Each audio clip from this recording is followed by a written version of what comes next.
After 4 long, tense days, we've reached a historic moment in this election. We can now project the winner of the presidential race. CNN projects Joseph R. Biden Jr. is elected the 46th president of the United States, winning the White House and denying President Trump a second term. We're able to make this projection because CNN projects Biden wins Pennsylvania, the former vice president, in his third run for the highest office, pulling off a rare defeat of a sitting commander-in-chief. With this victory, Kamala Harris is set to become the first woman and the first person of color to be the vice president. Again, CNN projects Joe Biden will become the 46th president of the United States. And Jake, he is now President-elect Joe Biden.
Joe, you're going to be the next president of the United States.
state that everybody was watching so closely to see whether or not it would be called today. And this party was going on yesterday before the results were even called. People were starting to trickle in when the news came out, and let's just give you a sense of the celebration taking place. You can actually hear music in the background. The ironic thing is that that music is being played by a group of Trump supporters on the other side of the road. And I just want to talk to a couple of people here. Let's just tell me your name quickly, and when did you hear the news? Nicole, I just heard it when we just came out of the Reading terminal about whenever it was projected. As soon as my friend called me as soon as it was declared a victory, and then we were like a block away. We walked right back. Yeah. How are you feeling right now? I saw there were tears in your eyes earlier. Yes, unbelievably. I can't even express it because I'm just so excited. I'm so relieved that we can all just relax now and not have to worry about a president who's going to take away everybody's rights.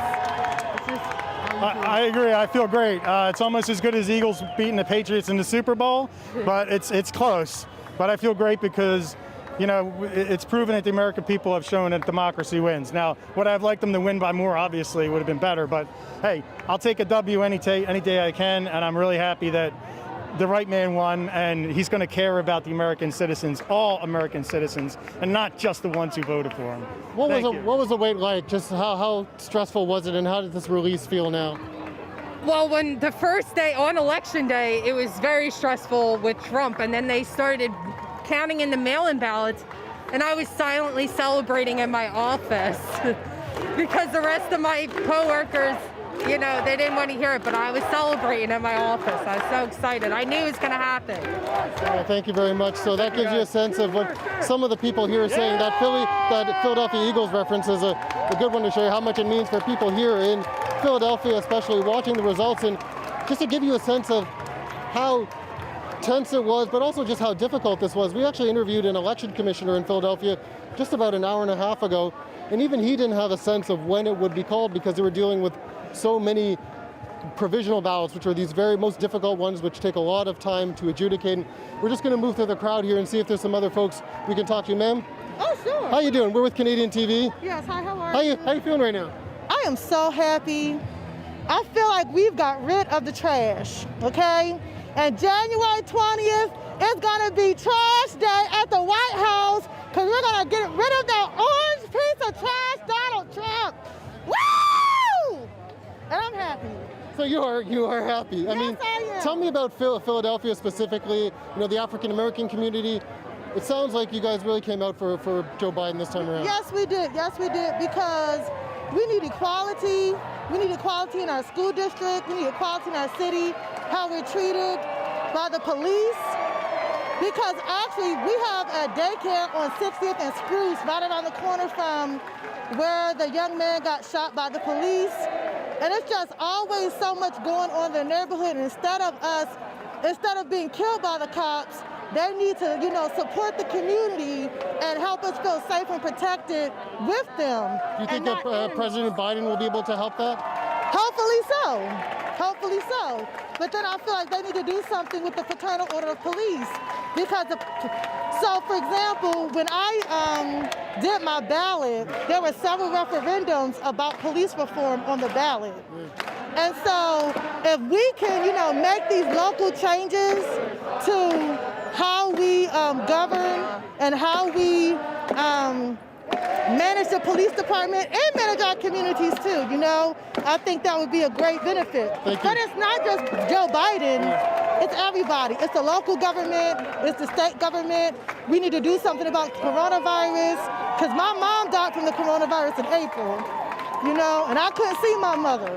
And I don't want anyone else to experience that. You know, we have to take all of these things seriously because it's real. It's real. So I don't know why people want to believe a liar. He blatantly lies about everything. You know what I'm saying? So I do believe that even just changing the culture and climate to calm it down, of course it's going to benefit. Him leaving and him, you know, manipulating people's thoughts, of course that's going to benefit the country. Of course it is. So Excellent. Thank you very much for that. I appreciate that. No problem. I always have something to say. You picked the right person. I picked the right person. There you go. I was going to say, you know, you don't find too many shy people in Philadelphia.